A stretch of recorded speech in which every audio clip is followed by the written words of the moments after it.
এক বেপরোয়া মালবোঝাই লরির ধাক্কায় চাঞ্চল্যকর ঘটনা ঘটল দক্ষিণ দিনাজপুরের গঙ্গারামপুর থানার কাদিঘাট এলাকায়। সোমবার বিকেলে লরিটি প্রথমে একটি গাড়িকে ধাক্কা মারার পর নিয়ন্ত্রণ হারিয়ে আরও দুটি গাড়িকে ধাক্কা মেরে 512 নম্বর জাতীয় সড়কের উপর উল্টে যায়। ঘটনার জেরে মুহূর্তেই লরি বোঝাই মালপত্র ছড়িয়ে পড়ে এবং রাস্তা অবরুদ্ধ হয়ে যায়। স্থানীয় সূত্রের খবর অনুযায়ী এদিন বিকেলে গঙ্গারামপুর থেকে মালবোঝাই করে নিয়ে ওই বেপরোয়া লরিটি যাচ্ছিল বুনিয়াদপুরের দিকে। পথে কাদিঘাট এলাকায় একটি গাড়িকে ধাক্কা মারবার পরে নিয়ন্ত্রণ হারিয়ে ফেলে মালবোঝাই লরিটি। এরপর আরও দুটি গাড়িকে পরপর ধাক্কা মেরে জাতীয় সড়কের উপরে উল্টে যায় মালবোঝাই লরিটি। মুহূর্তেই লণ্ডভণ্ড হয়ে যায় লরিতে বোঝাই সামগ্রী।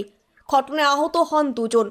আর যার জেরে প্রায় 1 ঘন্টা অবরুদ্ধ থাকে বালুরঘাট গাজল 512 নম্বর জাতীয় সড়ক।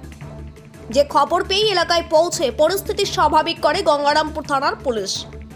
যদিও ঘটনার পরেই এলাকা ছেড়ে পালিয়ে যায় ওই মালবোঝাই লরির চালক, যার খোঁজে তদন্তে নেমেছে গঙ্গারামপুর থানার পুলিশ।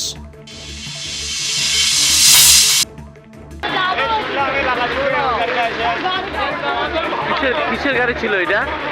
কিসের গাড়ি ছিল? আচ্ছা, আর কোন গাড়িকে বেড়েছে এসে? কেউ কি হতাহত হয়েছে, আহত হয়েছে কেউ? চাল তো পড়ে গেছে। যানজট কতক্ষণ ছিল? মোটামুটি আধা ঘন্টার মতো।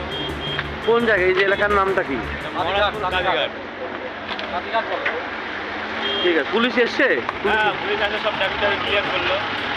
তোমার নাম বলো। বলরাম সরকার। আছে তো লাইভ দেখতে পাচ্ছি এরকম অবস্থা।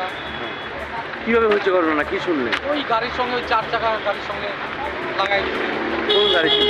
ওই ওখানে। আর এই গাড়ির মধ্যে কি ছিল? ওর মধ্যে চাল। আচ্ছা, কেউ কি আহত হয়েছে কিছু? আহত হয়েছে মানে তেমন। চাল ছিল, আটা দেখলাম, আটা পড়ে গেছে। আটা মানে 4টা গাড়ির সঙ্গে লেগেছে। 4টে। তারপরে ছিল পরে যানজট হয়েছিল এখানে? যানবাহনে পুলিশ এসে এখন ট্রাফিক ক্লিয়ার করলো সব। কি এই জায়গাটার নাম কি বলে? কাদিঘাট বলে। বাকি হতাহত হয়নি? না, শুধু মুখোমুখি সংঘর্ষ হয়েছে নাকি গাড়ি যাচ্ছিল? হ্যাঁ। মুখোমুখি সংঘর্ষ হয়েছে। ঠিক আছে, আপনার নামটা বলুন। সুব্রত সরকার। দক্ষিণ দিনাজপুর থেকে সীমান্তের কথার বিশেষ রিপোর্ট।